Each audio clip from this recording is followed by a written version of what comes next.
I spent 30 years putting everyone else first, but the day my family sold my oxygen concentrator and power wheelchair to buy a sports car, something closed inside me like a door that had been jammed open for decades. My name is Martha, and I am 64 years old. Before I share how they lost everything because of their own greed, let me know where you are watching from in the comments below. Hit like and subscribe if you believe toxic people always get the karma they deserve. But to understand how they ended up with absolutely nothing, we have to go back to the house on Maple Ridge, where every wallpaper strip had my fingerprints on it. I remember the night Tom came home with a grin and a set of keys for a rundown lakeside condo he claimed would bring in some rental cash. He said it like a proud kid showing off a report card. I signed the mortgage refinance for him because my name was cleaner than his, and he always said, "We're in this together."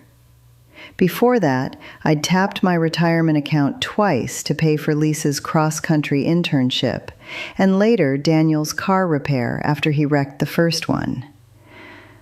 The checks didn't feel like checks. They were, to them, oxygen. I gave without tallying because that's how I was raised. Feed the family, patch the roof, take the blame, keep smiling. A few years earlier, the doctor told me my lungs were fragile.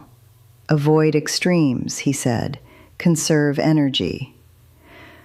We invested in a power wheelchair, an oxygen concentrator, and home modifications so I could remain independent.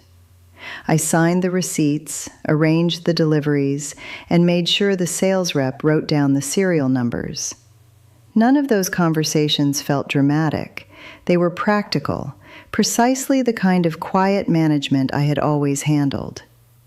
Tom always joked about my medical shopping, like it was an expense report he didn't have to read. He'd kiss the top of my head and say, "You'll be fine, sweetheart, don't be silly." Lisa and Daniel helped lift the boxes once and then pretended ignorance the rest of the time. They started to take my kindness for granted, the way people take a porch light for granted.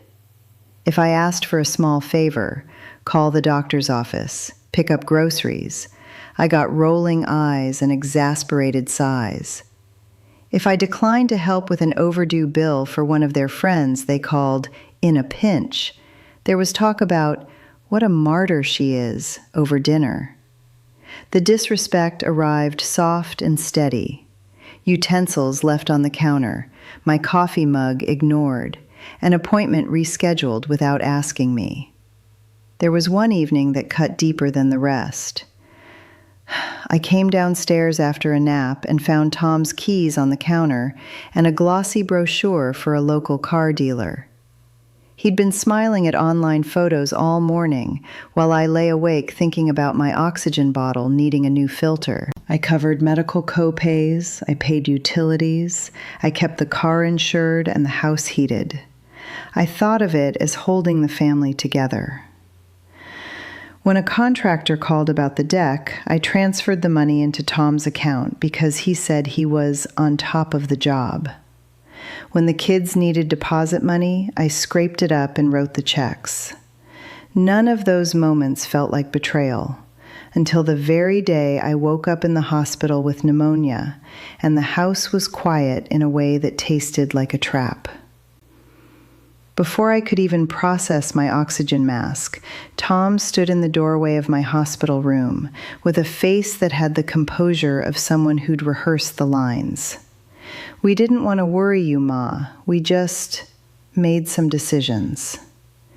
He said it like a patient explaining test results, not like a son admitting theft. I listened.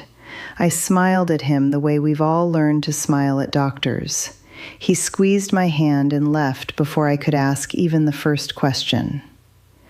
When Lisa visited, she asked about my appetite and then said breezily, "By the way, the guys at the pawn shop were really fair, Mom. You wouldn't believe what they offered." The phrase sat in my chest like a stone. I stared at her hands, so familiar, so busy with fingers that had once held my childhood drawings, and saw no shame. Just 2 nights later, Tom drove up in a car I didn't recognize. Red, low, polished like a new attitude.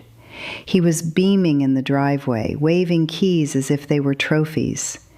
Neighbors came out just to stare the way people come out to look at a small, contained accident. Lisa laughed, leaning against the new hood. Daniel revved the engine and called me from the porch. "Hey, Ma, come look at this. It's awesome."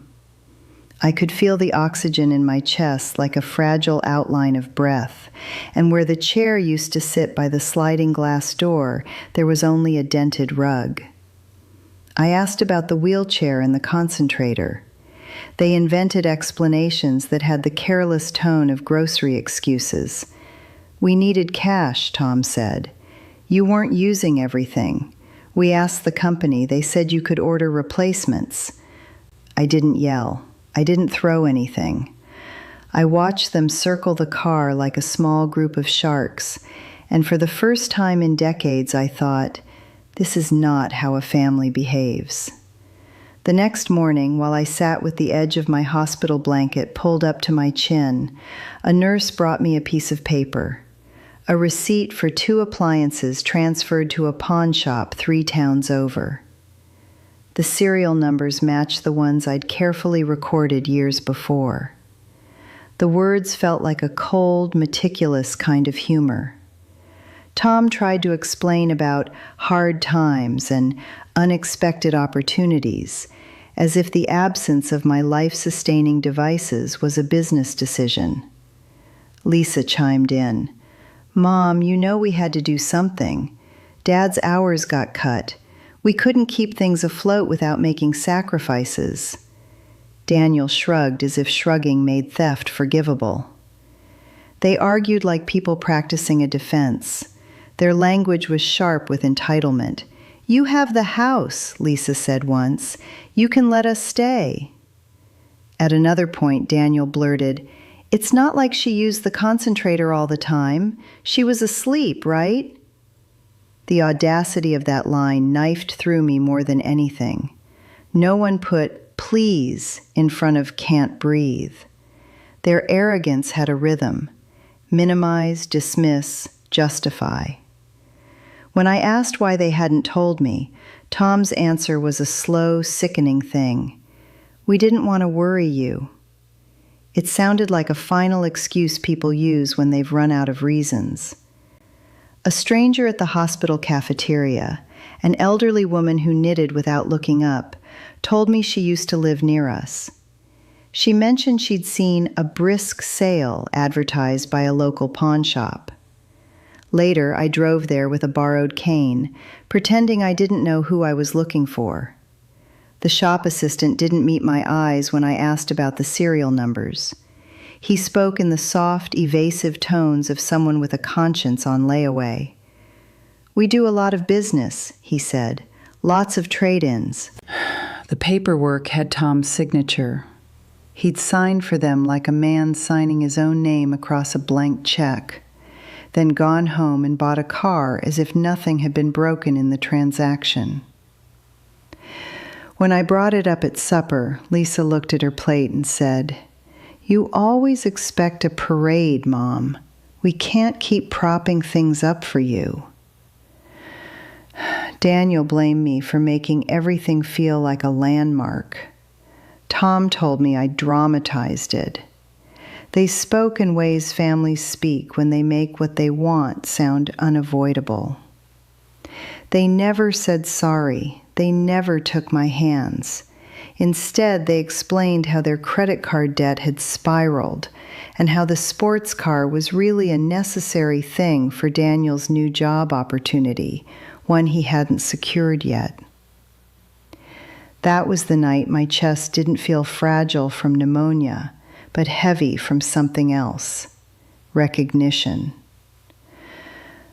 I watched my wedding photo on the mantle, Tom in his tux, me with a dress that looked like a promise. And I thought about every time I'd swallowed a complaint. Each swallowed sentence was another brick in a wall I had built around everyone else. Their betrayal wasn't loud. It was a slow, calculated minimizing of my priorities. Their arrogance said, plainly, "Your needs are negotiable." When I called Tom on it, he flinched but didn't back down. "This is how families work," he said like a mantra. Lisa's voice rose in the kitchen. "You don't get to make us feel guilty for living our lives." The night ended with the three of them in the living room, hands full of paper cups and car keys, while I stood in the hallway holding onto the banister because the house felt suddenly unfamiliar, like the interior of a church where you realize you don't believe the hymns anymore. The breaking point arrived not as a shout, but as a small, precise moment. The lawyers at the hospital had asked who could make decisions for me and been told Tom had power of attorney. When I stared at the form, it looked like a thing someone else had written. My signature in a younger pen, a trust in a line I hadn't expected to be used as a weapon. That night, I took a long, slow breath and said to no one in particular, "Enough." A week later, while Tom practiced his new car's Bluetooth system in the driveway, I packed a small bag. I didn't slam doors or stab at their consciences. I folded shirts the way I'd taught them as teenagers and slid family photographs into the box with the care of someone who had given everything away and wanted to save something known to herself. I remember how my hands trembled as I pulled down the old photo albums. There we were, me, 25, full of plans and gullibility. Tom, laughing like the world owed him favors. Lisa and Daniel with skinned knees and ridiculous haircuts. The photos were not evidence against them. They were proof of a life I had tried to keep intact. I sat at the kitchen table and flipped through every page like someone scanning for a secret clause. I found receipts, warranty cards, the serial numbers of the equipment I'd bought. I read them with the kind of attention I'd once given to mortgages and tax forms. Each number became a small weapon in my hand. The next morning, I made a series of administrative calls I had postponed because it felt impolite to rock the boat. I called the estate lawyer who'd been my neighbor, the woman who had watched Lisa take her first steps. She answered on the fourth ring. "Martha," she said in a voice softened by years, "how are you?" I told her calmly that I was making a few changes. She listened and then asked a practical question. "Who had access to your accounts?" I told her everything and asked her politely to prepare documents to revoke Tom's power of attorney and to freeze transfers. Her reply was a steady, professional reassurance. "We can file an emergency revocation and place a hold on joint accounts. We'll need your signature. Do you want to come by, or shall I bring it to you?" I chose to bring the changes with me.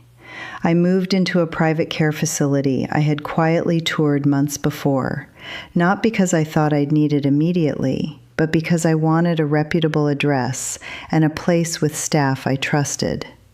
The move was quiet. The facility's front desk manager, a woman named Jean, treated me like I had always been someone important. No pity, just a kind efficiency. I signed the revocation forms in the presence of my lawyer. I signed a new will, leaving the estate in the hands of the nurse who had sat with me through nights when Tom worked late and the children were out. I authorized the firm to act as an executor and to notify the bank and any relevant agencies that Tom and the kids were no longer permitted to access my accounts. Before I left the house for the facility, I sat down at my own kitchen table and wrote one short, unemotional letter to Tom and the children. I did not tell them where I'd be living. I wrote, I've decided it's time for a change. Your lives and choices are yours. I will no longer fund or enable them. Please do not contact me. I folded it and placed it on the mantel where the wedding photo had hung. I pressed the cover of the album closed and felt a small, crisp finality. It didn't feel savage. It felt like locking a door I had kept unlocked for others for too long. Then I did what I'd avoided for weeks. I filed a police report about the stolen medical equipment. I handed over the receipts, the serial numbers, the paperwork from the pawn shop with Tom's signature. The officer who took my report asked questions with the bland curiosity of someone who has seen adults do reckless things. "Did you have joint accounts?" he asked. "Was there a change in legal authority?" I answered every question quietly, precisely. I gave him the will and the revocation paperwork, legal proof that I had not consented to the sale. He made a note and told me the state police might follow up. He would forward the information since the items were medical necessities, and the resale of medical equipment without consent had more weight than normal theft. That evening, I walked alone by the facility's small garden and watched roses lift themselves like careful applause. There was a strange lightness in the way my body didn't clench when the phone buzzed. I had set boundaries, and boundaries are a kind of mercy you give yourself. I canceled automatic payments I'd been making for their accounts. I changed account passwords. I transferred trustee oversight to my lawyer. Each small administrative change was dull paperwork, and yet felt like a closing of options I had once given them.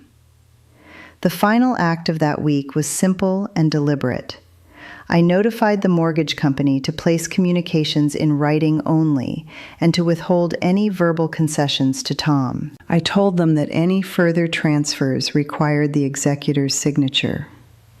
The bank listened with that institutional neutrality that made me almost laugh. It was the kind of response banks give to those who behave methodically. I had expected dramatic scenes and received instead a clerk's stamp. The quiet of it satisfied me more than any speech ever could. I packed the last box with an economy of motion and drove away without applause. At the exit of my street, I slowed the car and watched the house shrink in my rearview mirror until it was a rectangle full of choices I'd already made. Inside me, grief existed, but it wasn't a roaring fire. It was a clear thing, cold, precise, and ultimately practical as a first aid kit. 2 days after I'd moved, the state police called. They wanted to see the documentation in person. My lawyer met them at the facility and handed over every receipt and serial number. They went back to the pawn shop with subpoena power and a kind of official interest that had teeth. The shop owner, who'd been evasive with me, suddenly had a posture of cooperation when faced with officers who could issue warrants.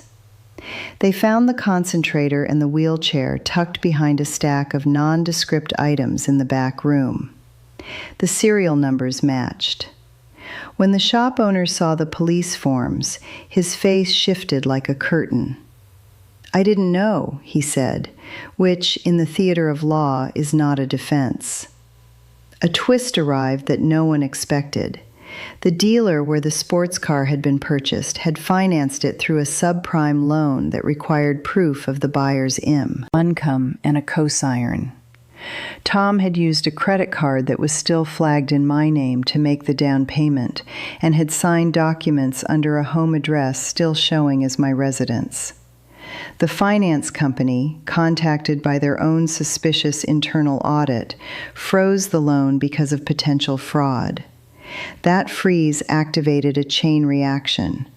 Within a week, notices arrived at the house, late payment warnings, a lien notice, and finally, a foreclosure notice that triggered an alarm I didn't celebrate, but watched with a kind of clinical interest. Without my regular transfers, and with the bank on notice not to accept informal bailouts, the household accounts hemorrhaged red. The HOA filed fines. Utilities threatened cutoffs. Creditors who had been patient suddenly had no patience left. Daniel's new job evaporated when his license application, dependent on current address and residence proof, hit a snag. Lisa's freelance clients stopped returning calls because the business address she'd been using was in arrears. The house, once a cushion, became a pressure point full of creditors' notices. Then the phone calls started. First, one at dawn, Tom's voice a mix of fear and performance. "Martha, we can work this out," he begged. "We just need a few transfers until this clears." He tried to bargain like people bargain with utilities. "If you pay us now, we'll pay you back." I had expected this. I told him, calmly, that I directed the bank to require the executor's authorization for any transfers. There was a silence on the line, like a man who'd misread his own future. When the bank's foreclosure notice became public on the county website, a local reporter contacted the facility, connecting two dots: the repossessed medical devices and the new sports car. The story spread with the greedy efficiency of gossip. Neighbors who had once accepted Tom's easy grin now read that the car had been bought with questionable funds. The dealer repossessed the car within days after the loan was deemed fraudulent, and their tow truck left a visible absence in the driveway that felt like a punctuation mark. Another twist. In a day of bureaucratic small tragedies, a past unpaid utility charged the property to the tune of a substantial lien. The contractor who had been paid, by check, years before for the lakeside condo resurfaced with a court filing claiming misrepresentation. He alleged Tom had used the house as collateral for work never completed. When subpoenaed records cross-referenced signatures and dates, it appeared that Tom had signed on lines that matched poor record-keeping, messy bookkeeping, and eventually the fingerprints of someone who had thought permission was implied. Then came the criminal element that finally didn't need interpretation. The state police, armed with my will and the revocation documents, presented a case. The sale of essential medical equipment without the consent of the owner, coupled with a financial paper trail indicating the proceeds had been used for personal purchases. The county prosecutor, seeing the clean documentation and the public interest, filed preliminary charges for fraud and theft. An initial hearing was scheduled. Bail was set for minor counts I had never wanted to pursue, but the law, once set into motion, proceeded with its own gravity. I didn't dance when the officers came with subpoenas to the house. I didn't stand on the porch waving newspapers. I simply watched as men in uniforms took inventory and filled out forms. Lisa called, hysterical now, pleading, "Mom, please, you don't have to do this." Daniel begged through the phone, "We made a mistake. I'll sell the car. I'll work." Tom left voicemails that sounded like the man who'd told himself he was entitled. I listened to their voices as if they were echoes in a place where I could no longer reach them. I didn't celebrate. I didn't gloat. I recorded the calls and then deleted them. The moral calculus had been done. It was time to let the consequences land. By the end of the week, the house had front-page neighbor gossip and official notices. A repo truck had taken the sports car. Utility companies cut off service after failed arrangements. The mortgage company initiated foreclosure proceedings. The family pantry remained full, but the cupboards of credit were empty. The trickle of household favors and quiet loans that had sustained them for years had stopped as if the tap had been turned off, and suddenly the garden of conveniences shriveled. A final twist landed like a cold stone. The pawn shop owner, confronted with the serial numbers and the police interest, revealed he'd sold some of the equipment forward to an online buyer out of state. The buyer, a local hospice reseller, had an ethical compliance policy and flagged the paperwork. When state police contacted that buyer, they found the concentrator, still in good shape, and the wheelchair with a scuff that matched pictures I'd taken months earlier. They transported both back, and the evidence was cataloged. The objects returned less like trophies and more like witnesses. I didn't watch their world burn. I watched the natural consequences of actions unfold. The law moved through its steps. The bank did its mathematics. The police followed paper trails. I had set boundaries and then let the system do its work. My revenge, if you could call it that, wasn't an act of cruelty. It was the simple act of closing accounts, of refusing to underwrite a life built on my ongoing sacrifice. The rest arrived on its own. They came back in waves, emails, voicemails, a truck pulling up to the facility with papers in hand. Lisa sent a text at dawn that said, "We need you." Daniel called at noon and left a message that started with, "I'm sorry," and then dissolved into specifics. "We don't know how to do this without you." Tom, for a while, left messages that alternated between pleading and anger. One day, a car pulled into the drive of the facility and Lisa stepped out, hands empty. I met her in the garden where the hydrangeas were blue by design and summer had softened everything. She said simply, "Please come home." She didn't beg the way a child begs for candy. She begged like someone who'd been told they were about to lose everything. I looked at her and thought about that enormous list of small compromises, of mornings I had given away thinking I'd be repaid in family. The person standing in front of me had her mother's eyes and her father's inability to admit wrongdoing.